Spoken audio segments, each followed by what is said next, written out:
Once upon a time, in a quaint village nestled between rolling hills and whispering forests, there lived a young girl named Elara. Elara was known for her adventurous spirit and her courage, but she harbored a secret. She was often plagued by fear.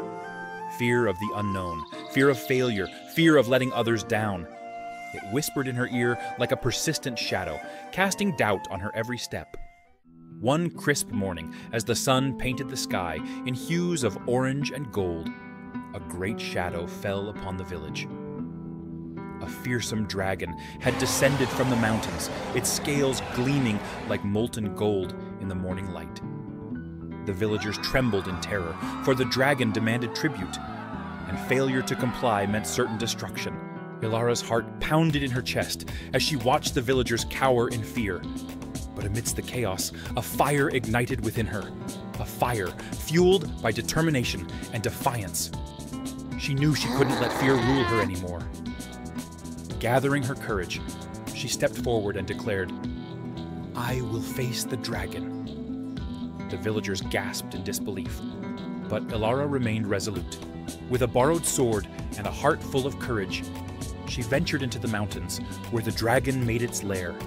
As she climbed higher and higher, the weight of fear threatened to overwhelm her. But she pressed on, her footsteps echoing against the rocky terrain. Finally, she reached the dragon's cave, its entrance shrouded in darkness. With trembling hands, she stepped inside, her sword held aloft.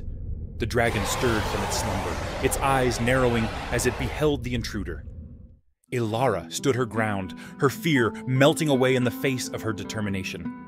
She spoke to the dragon, not with words of anger or defiance, but with empathy and understanding.